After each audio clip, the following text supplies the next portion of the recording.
আগের ঘাটলাটা কি দেয়া এটা রিনোভেশন হয় না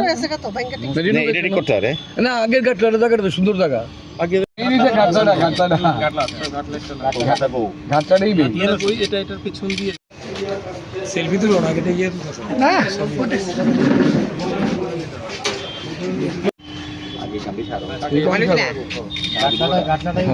একটু আপনার দিকে ধরেন। প্ল্যানিং আমাদের নেওয়া আছে সেগুলি কাজগুলি কতটা হচ্ছে বা হয়েছে সেগুলি দেখার জন্য আজকে এসেছি। তো শ্মশানটাকে নতুনভাবে সাজানোর চেষ্টা করা হচ্ছে যাতে যারা শব্দ নিয়ে আসে তাদের যাতে অসুবিধা না হয় সেই কারণে আমাদের দুটি ইলেকট্রিক চুল্লি নতুন করে বসানো হবে এবং গ্যাস চুল্লিগুলিকে রিপেয়ার করা হবে এবং যাতে বর্ষার সময়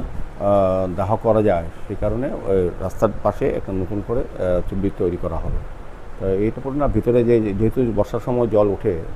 রাস্তাগুলো একটু উঁচু করা হচ্ছে, এখানে একটা ফোয়ারা ব্যবস্থা করা হচ্ছে, বসার জায়গা করা হচ্ছে এবং শিব মন্দিরটাকে যাতে ওঠানো যায় বা শিব মন্দির রাখা যায় এক জায়গাতেই সেভাবে সার্বিকভাবে এবং ঘাটলাটা নতুনভাবে তৈরি করা সবটাই মানুষের যে যাতে সমস্যা না হয় যারা শব্দ নিয়ে আসেন তাদের কথা চিন্তা করেই আলোর ব্যবস্থা করা হচ্ছে নতুনভাবে।